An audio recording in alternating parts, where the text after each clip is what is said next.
Brodes Media. Unfortunately, I don't think this is going to be a celebratory Emilio Cigar session tonight in my backyard after this podcast because I'm not thrilled with everything Danny Briere did in round one. And we'll talk about it all. But first, this podcast is sponsored by Emilio Cigars. There's only one cigar to smoke on planet Earth, and that is a delicious, outstanding Emilio cigar. Old school roots, new school attitude, locally owned, third generation, made at Fabrica Oveja Negra in Nicaragua. So this is as serious and legit as it gets.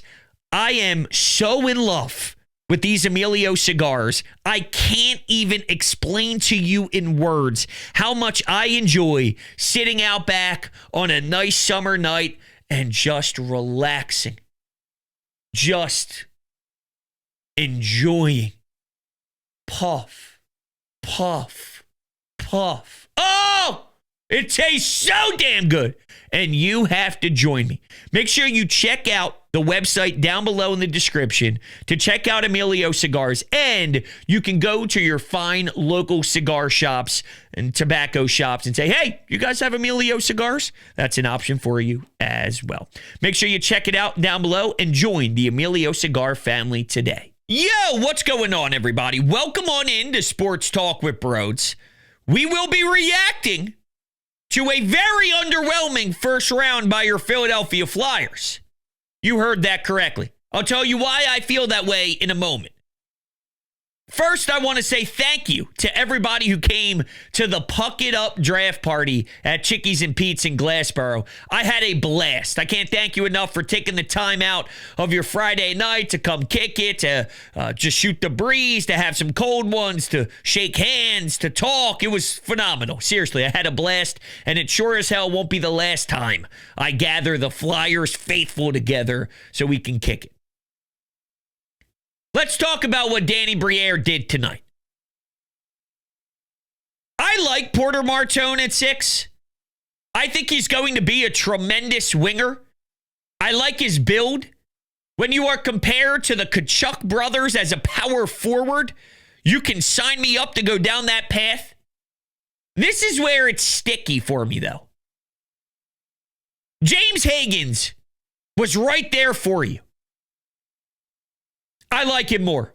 The way my board was at the time the Flyers were taking their first selection was James Higgins 1, Porter Martone 2. So I like Martone. If Nashville at 5 didn't take Brady Martin and instead they took Higgins, then we'd be receiving the same player and I would probably feel differently about it. I'd feel more in love with it. I really like Porter Martone. I think he's going to be a very helpful piece as a top 6 forward. And I don't really care that he's a winger. I said this before the draft. It won't scare me to take a winger if he's the best there. Bobby Brink, Owen Tippett, that type of stuff, it's not good enough for me to shy away from taking who I believe can be significantly better than them. It won't stop me. It would be foolish if Bobby Brink, Owen Tippett, I'm just naming wingers, but you get my point. This team isn't good enough, and they have so much depth, and they got so many phenomenal pieces that you now have to pivot away from taking the best guy available if he's a winger. But think about the key phrase, the best player available. I don't think he was. I like James Higgins a lot. And for some reason, he's getting knocked because, one, he's 5'11", which is foolish, and shame on you, Danny Briere, if that's why you went in a different direction. And two, because he had a point per game at Boston College last year. As if that's a bad thing. Let me give you some insight. The late, great Johnny Gaudreau, 44 games, 44 points at Boston College, his freshman campaign. Higgins, 37. I love the NCAA route way more than major juniors. I think there's a lot of Bush League crap in the OHL, in the Q. Now, there's some great talent, too. Don't get me wrong. I think the game on a night-to-night level at the NCAA level is just way better for development. It's more, I don't know what the right word is, but I just think it puts players in better positions to elevate themselves on a game-by-game basis. The style of play, the flow of the games, I like it a lot more. And I value it a lot more. And I think it's better for the kids as you watch them expand their game and you watch them play against, these 24-year-old men, these 23-year-old men that play a strong physical game. You're going on the road to face Penn State in their building. I just look at that a lot differently than you're playing the Saginaw Spirit or you're playing Mississauga. Just how I feel. So I like Porter Martone. 98 points in Brampton. He's got a background with Team Canada, and that's going to continue. I'm going to keep my eyes glued on his progression, and I think very highly of him. And I do like his frame, and I do like his skill set. And I think he's going to help whenever he is on the big club, whenever that is. Seems like a good kid. Seems like a great mentality. All right. You can sell me it, even though I thought you left talent on the board. I'm afraid that Boston, who was sitting there at 7, the second Charles Barkley opened his mouth and they realized it was Porter, and they're like, fuck yes, fuck yes, fuck yes. And not just because he's a BC kid. He's actually from Long Island, blah, blah, blah, blah, blah. We know the story about how the Islanders trying to move up, blah, blah, blah, blah, blah, whatever.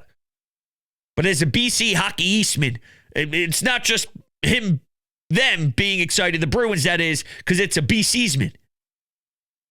I think they realize how phenomenal of a player they just got at 7. Similar to, and I'm not going to tell you his ceiling is as high as Matvei Michkov's because I don't think it is. But you got Matvei Michkov at 7. You didn't think you'd get that level of a great player at 7. I don't think Hagens is going to reach the star potential that Matvei Michkov is. But I don't know if the Bruins necessarily thought they would be snagging that type of top 6 center where they were drafting. Not that. And it's weird and ironic because all Danny Briere states is it's so difficult to find a top 6 center. And I know they traded for Zegras. Maybe they assume he's a lock at center. I think they're going to give him every opportunity to do that. And if one day they realize it's not panning out, they'll kick him out the wing. But with Rick Tocchet here and knowing what it takes to play in this league and be tough in this league, and with the very finesse game that Zegras has, maybe that's where Rick Tocchet's strengths could come in with his communication and his knowledge of the league to get Zegras to be someone that could stay up the middle. Which is probably why they felt more comfortable going with Martone, because they're writing Zegras in as that. But you're right, Danny. It is hard to find that. So why not select it when it's staring right at you in the face? Do you know what I mean? He's not wrong. When Danny states over the last couple of years, it is insanely difficult to find that. We are so thin in that area. And it was there. And it was the best available at the time of it being there. And this is where things get tricky as well. Anthony Sanfilippo tweeted this out, I'd say maybe an hour. It was right around 6 o'clock. So an hour before the draft began. And it states here, hearing the Flyers have had some spirited discussion in the war room over the last 24 hours or so. A name they will now think about if he's there at pick 6 is Porter Martone. So, over the last 24 hours, this has been surfacing. Now they're starting to debate it. 24 hours before the draft, now Porter Martone becomes in the mix. And you're allowing the last 24 hours to sway you so much that now you're getting off your path What changed in the last 24 hours? Well, Zegras changed, but it's so hard to find what you're looking for in even Zegras. If that's there, then you take that over a Porter Martone. So we'll move on to what they did after number 6. But just to tie a bow on this, what I want you to do as you hear me talk through this and bounce all around, I like the player a lot.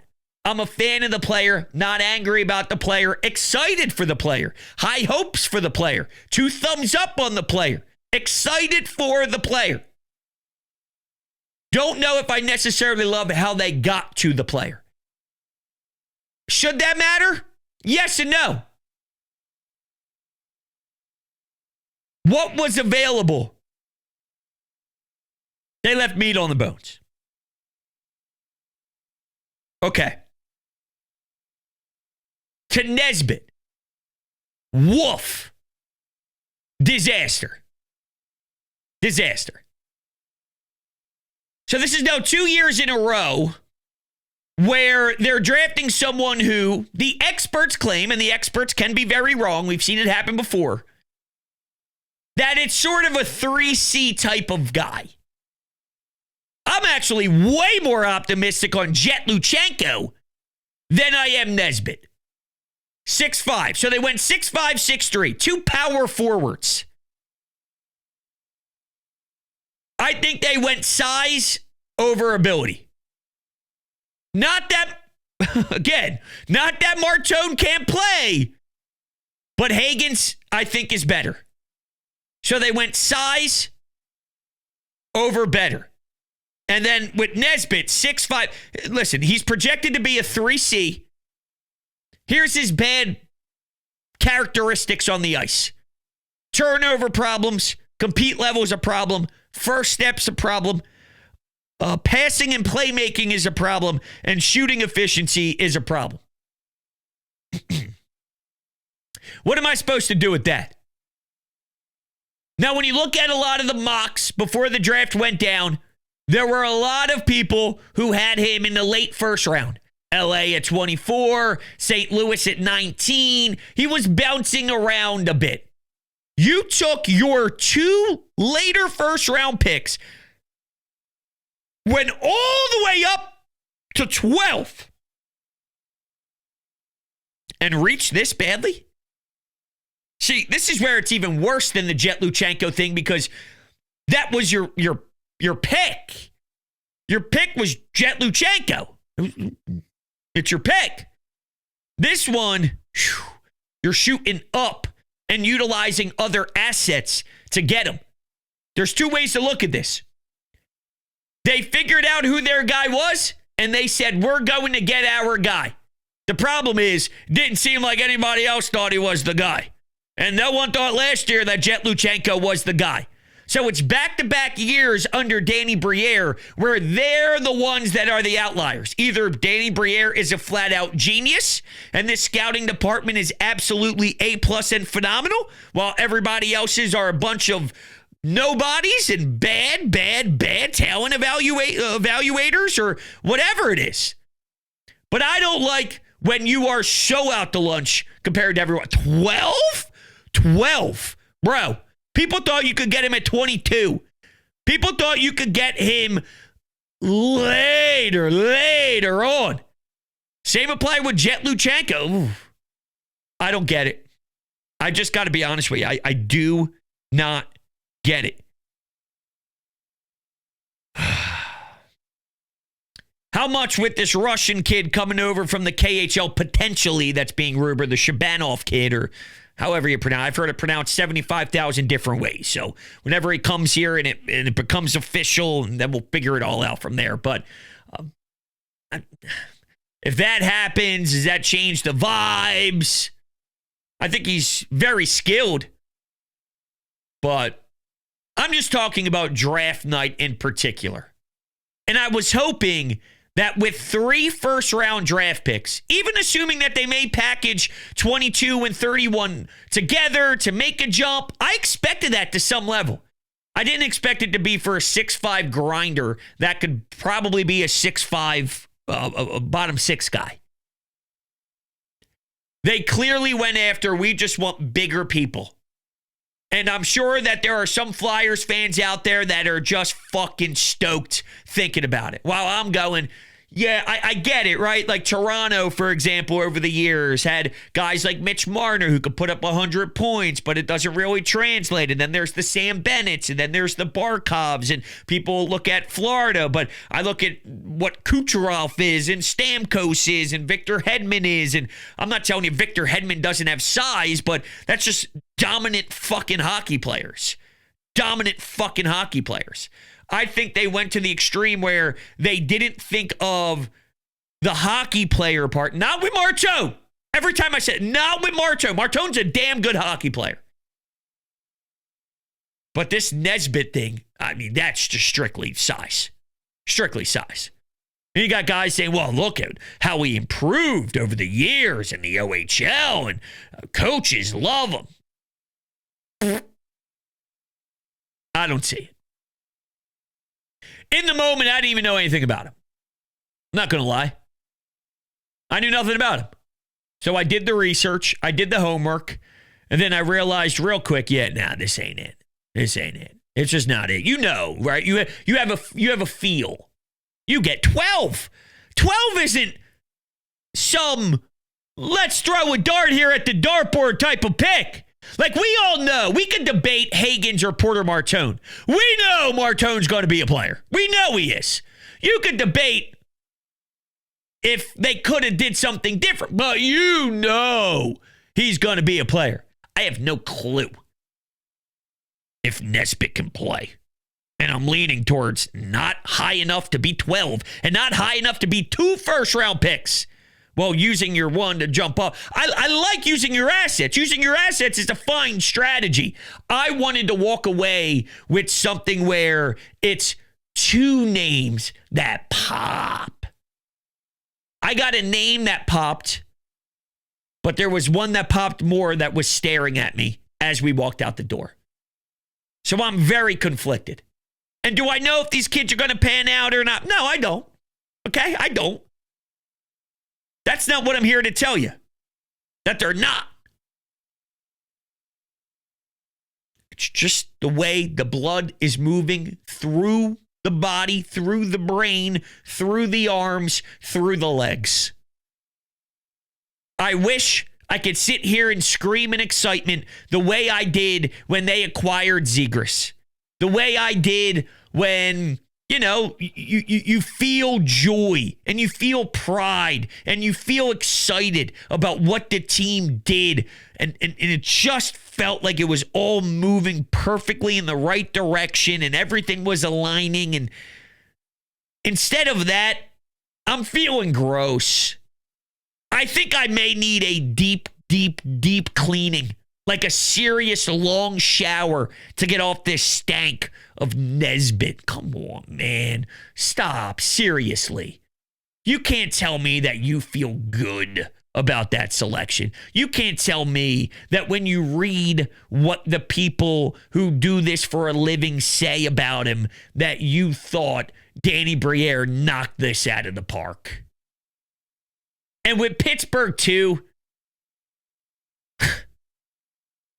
the way I'm hearing it is the Flyers knew it was a bit of a high spot to take him, but they couldn't get anywhere else in front of some of the teams that were maybe interested in him.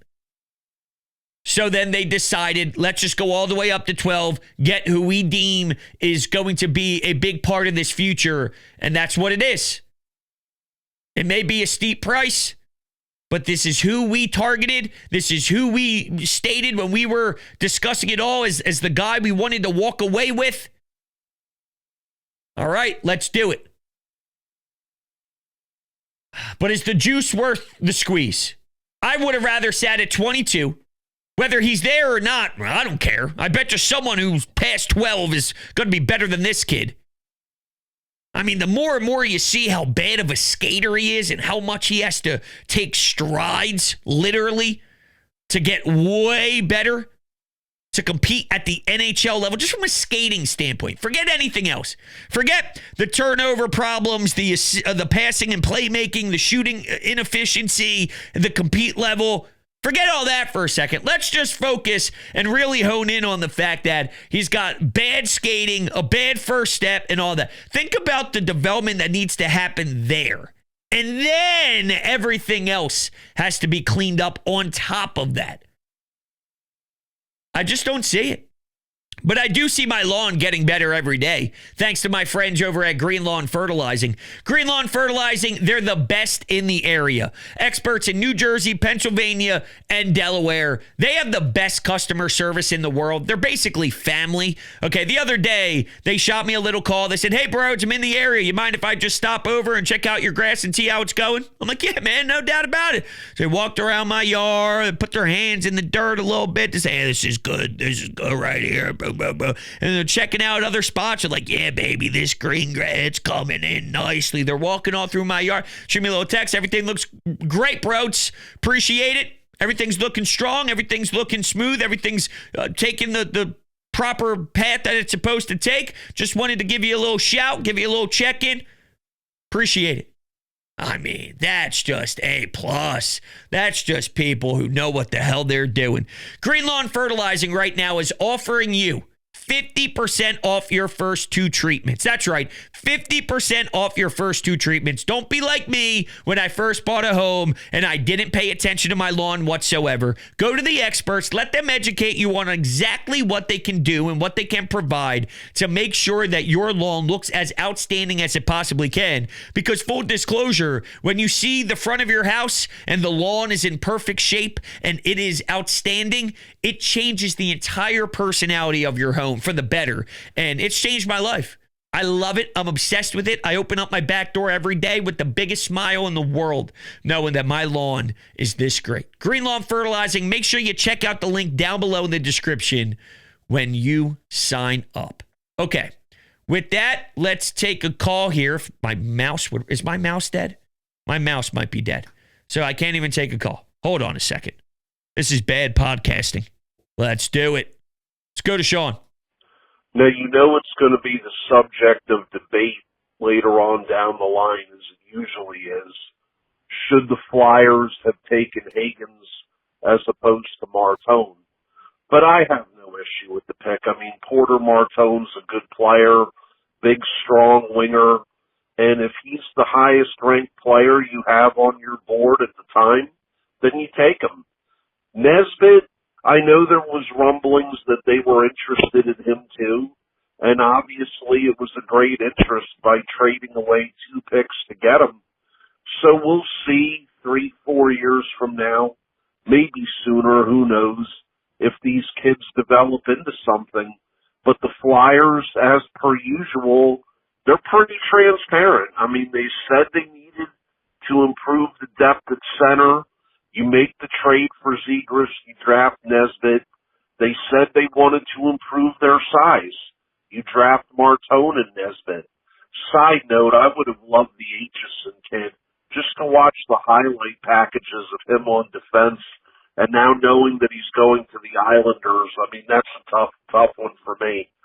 But we'll see what day 2 holds. I don't think there's going to be anything left for them to do tonight.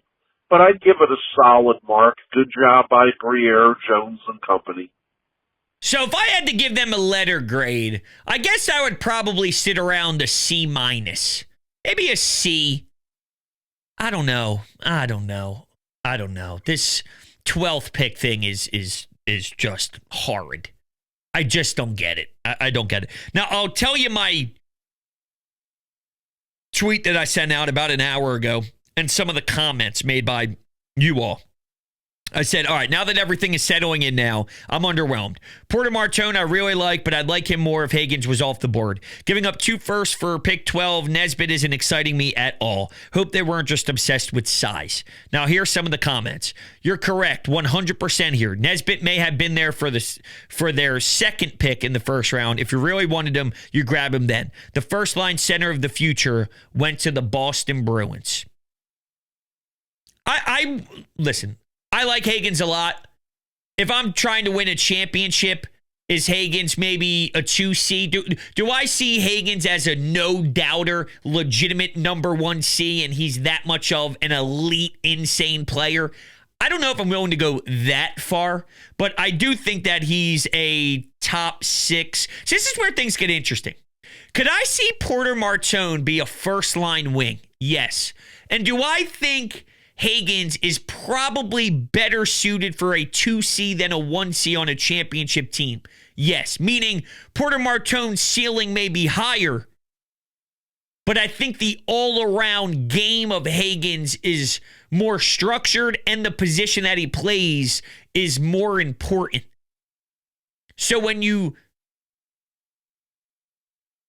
put that into the equation, I'm trying to explain this the right way, and I don't want to sound stupid, but that's how I feel. I do think Porter Martone's, if they both maximized themselves to the nth degree, and they both showed their best that they possibly could be and reach their full-on potential, I could see Martone being a first-line winger, and I could see Higgins being a 2C.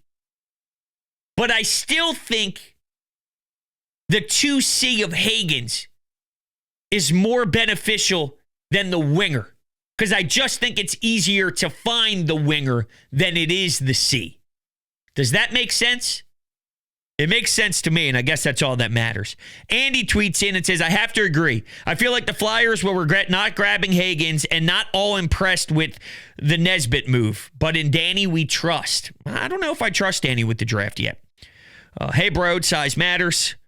Brendan says, size matters, asking for a friend. Only the Flyers could take 3 first-rounders and manage to screw it up. Jonesy belongs back to WIP. Briere is over his head. Jacob says, I'm feeling the same as you, Brodes.